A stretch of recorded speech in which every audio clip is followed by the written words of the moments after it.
আজ আমাদের ট্রিপ ছিল দীঘা, বাঙালিদের আলটিমেট হলিডে ডেস্টিনেশনে।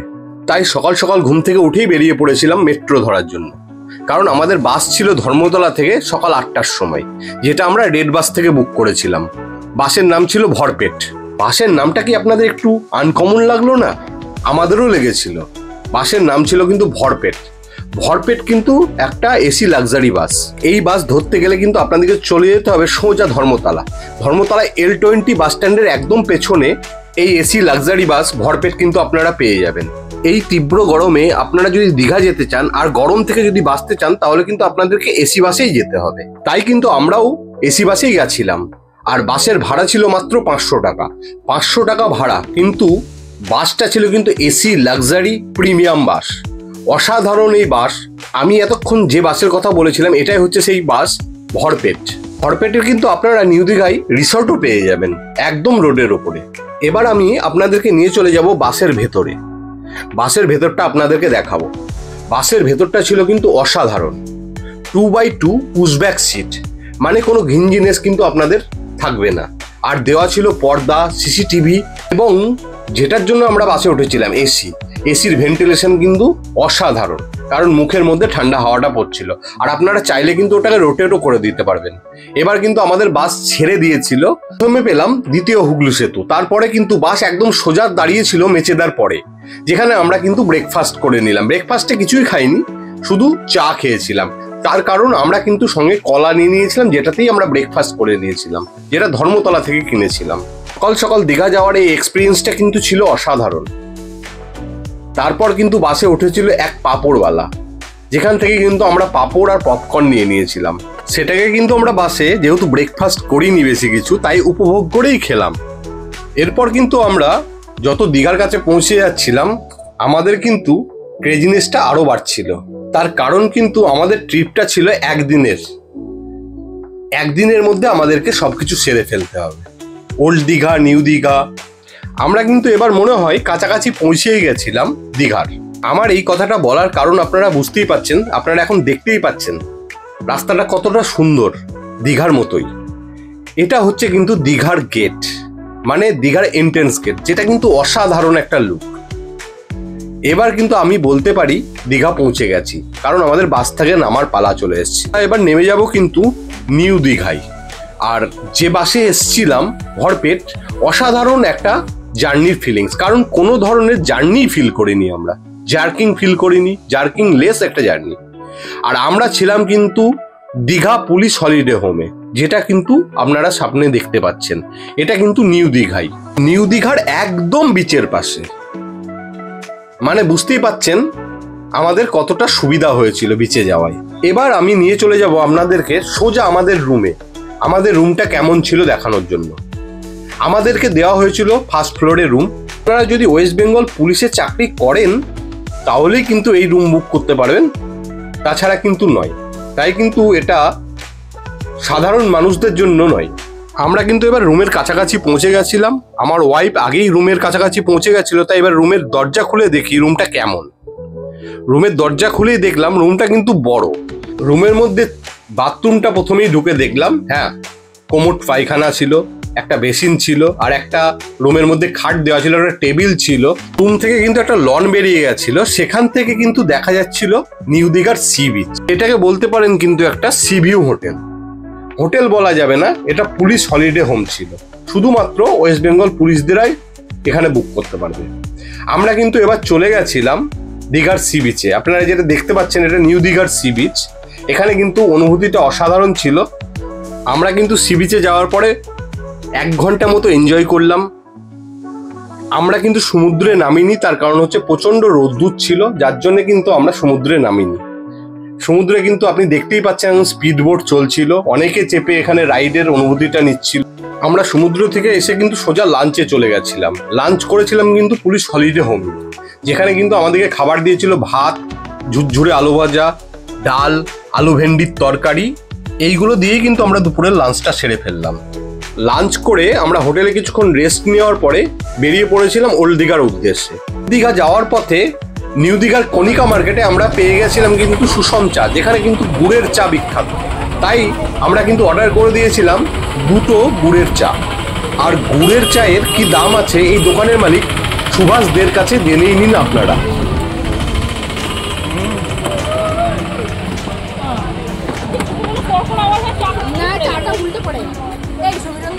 দাদার নামটা কি? সুভাষ দে। স্পেশাল গুড়ের চা কত করে? 10, 15, 20, 25, 30। আচ্ছা, এটা কোথায়? দীঘার কোথায়? নিউ দীঘার? নিউ দীঘা খনিকা মার্কেটে, খনিকা মন্দির লাইন।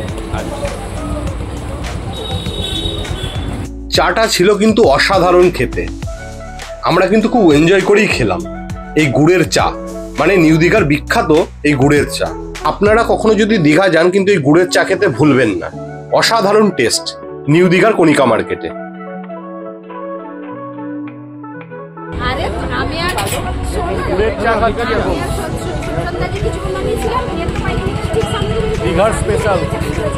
এবার আমরা টোটো ধরে চলে যাচ্ছিলাম ওল্ড দীঘা। ওল্ড দীঘা যাওয়ার পথে কিন্তু আমরা পেয়ে গেলাম জগন্নাথ মন্দিরের দর্শন। হ্যাঁ, এটা আপনারা কিন্তু পুরীতে দেখছেন না, এটা কিন্তু দীঘাতেই তৈরি হচ্ছে জগন্নাথ মন্দির।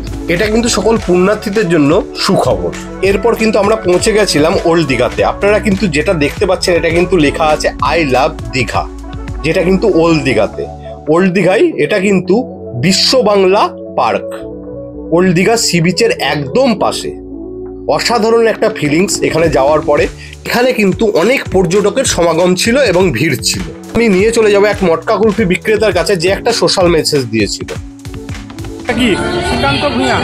সিদ্ধান্ত ভূঁইয়া? শ্রীকান্ত ভূঁইয়া। আচ্ছা, আপনি কি মটকা কুলফি বিক্রি করেন এখানে? এটা কোথায়? Digha, old Digha beach. আচ্ছা, আরে সবাইকে কি অনুরোধ করবেন বলুন? আমি মটকা খাওয়ার পরে অনুরোধ করবো যে কাঠিটা ডাস্টবিনে অতি অবশ্যই ফেলবে। ডাস্টবিনে ফেলতে হবে, এটা প্রশাসনের থেকে বলে দিয়েছে, নির্দেশ।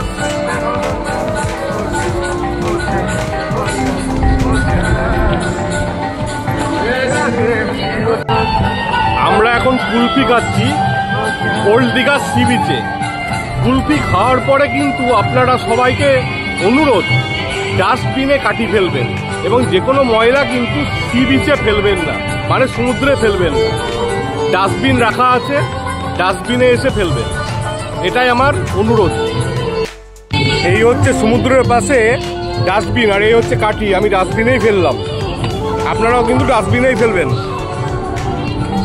এই যে মেসেজটা, মানে সোশ্যাল মেসেজটা দিয়েছিল শ্রীকান্তদা, মানে মটকা কুলফি বিক্রেতা, এটা কিন্তু সকল পর্যটকদের জন্য। সবাই কিন্তু এটা কিন্তু মানা উচিত, কারণ আপনারা যদি সমুদ্রে কোনো ময়লা না ফেলেন তাহলে সমুদ্রও পরিষ্কার থাকবে, দীঘাও পরিষ্কার থাকবে, তাই আপনাদের দীঘা ঘুরতেও ভালো লাগবে। এবার আমরা কিন্তু চলে যাব সোজা বিশ্ব বাংলা পার্কের ভেতরে, যেটা কিন্তু একটা অসাধারণ ডেকোরেশন করে সাজানো আছে। আমাদের কিন্তু খুব ভালোই লাগলো এই পার্ক দেখে, এবং পার্কের লাইট আলোকসজ্জায় যে সজ্জিত করেছিল সেটাও দেখে। আমরা কিছুক্ষণ এখানে কিন্তু ঘুরলাম। বিশ্ব বাংলা পার্কের জন্য কিন্তু ওল্ড দীঘাটা আরো ভালো লাগছে দেখতে, তাই কিন্তু ওল্ড দীঘা না গেলে দীঘা ঘোরা সমাপ্ত হবে না। আমরা ছিলাম যেহেতু নিউ দীঘায়, তাই কিন্তু আমরা ওল্ড দীঘা ঘুরতে চলে এসেছিলাম। এবার কিন্তু আপনাদেরকে দেখাবো সন্ধ্যেয় সমুদ্র কেমন লাগে, এবং সমুদ্রেতে হাওয়া খাচ্ছে অসংখ্য লোক। এটা হচ্ছে সন্ধ্যের উত্তাল সমুদ্র, যেখানে কিন্তু প্রচুর ঢেউ। প্রত্যেকটা লোক কিন্তু এই জিনিসটাকে উপভোগ করার জন্য ওল্ড দীঘাতে আসে। ওল্ড দীঘায় কিন্তু আমরা 2 ঘন্টা মতো কাটিয়ে এবার কিন্তু আমাদের ফেরার পালা ছিল নিউ দীঘা। তাই কিন্তু আমরা নিউ দীঘায় সোজা চলে গেছিলাম হলিডে হোম, যেখানে কিন্তু আমরা 10-15 মিনিট হলিডে হোমে কাটিয়ে, মানে ফ্রেশ হয়ে নিয়ে আবার চলে গেছিলাম নিউ দীঘার সি বিচে, যেখানে কিন্তু আমাদের গ্রুপ ছিল। মানে আমরা কিন্তু একাই যাইনি, আমাদের একটা গ্রুপ গেছিল সঙ্গে। তাদের সঙ্গে কিন্তু আমরা 1 ঘন্টা কাটালাম, এবং কাটানোর এক্সপিরিয়েন্সটা ছিল কিন্তু অসাধারণ। আমার পেছনে যাদেরকে দেখছেন তারাই কিন্তু আমাদের গ্রুপের মেম্বার ছিল। আমরা কিন্তু একসঙ্গেই গেছিলাম দীঘা ঘুরতে। নিউ দীঘার বিচে 1 ঘন্টা মতো কাটানোর পরে আমাদের কিন্তু এবার ডিনার করার সময় চলে এসেছিল, তাই আমরা চলে গেছিলাম কিন্তু সোজা ডিনার করতে। ডিনার করতে গেছিলাম আমাদের হলিডে হোমের সামনেই একটা দোকান ছিল, দোকান মানে রেস্টুরেন্ট, রেস্টুরেন্টের নাম ছিল কিন্তু টেস্ট অফ বেস্ট। তাই আমরা ডিনার করতে কিন্তু সোজা চলে গেছিলাম টেস্ট অফ বেস্টে, যেটা আপনারা কিন্তু এখন দেখতে পাচ্ছেন। এটাই হচ্ছে টেস্ট অফ বেস্ট রেস্টুরেন্ট। এটা নিউ দীঘাতে, নিউ দীঘার একদম পুলিশ হলিডে হোমের সামনে। আমরা রাত্রে ডিনারে নিয়েছিলাম হচ্ছে চিকেন বাটার মশলা আর হচ্ছে রুমালি রুটি, তার সঙ্গে ছিল পেঁয়াজ। অসাধারণ ছিল চিকেন বাটার মশলাটা। আমরা কিন্তু খুব উপভোগ করেই খেলাম ডিনারটা। ডিনার করার পরে আমরা কিন্তু চলে গেছিলাম সোজা হলিডে হোমে। রাত্রিতে রেস্ট করে কিন্তু আমাদেরকে সূর্যোদয় দেখতে যেতে হবে, তাই কিন্তু আমরা ভোর 5টার সময় উঠে চলে গেছিলাম সূর্যোদয় দেখতে। এটা কিন্তু নিউ দীঘার সি বিচ, সেখান থেকে কিন্তু আমরা সমুদ্রের উপভোগ করলাম এবং সানরাইজ দেখলাম। আপনারাও দেখুন সানরাইজটা কেমন ছিল। সানরাইজ দেখতে গেলে কিন্তু আপনাদেরকে ভোরবেলায় সমুদ্রে যেতে হবে।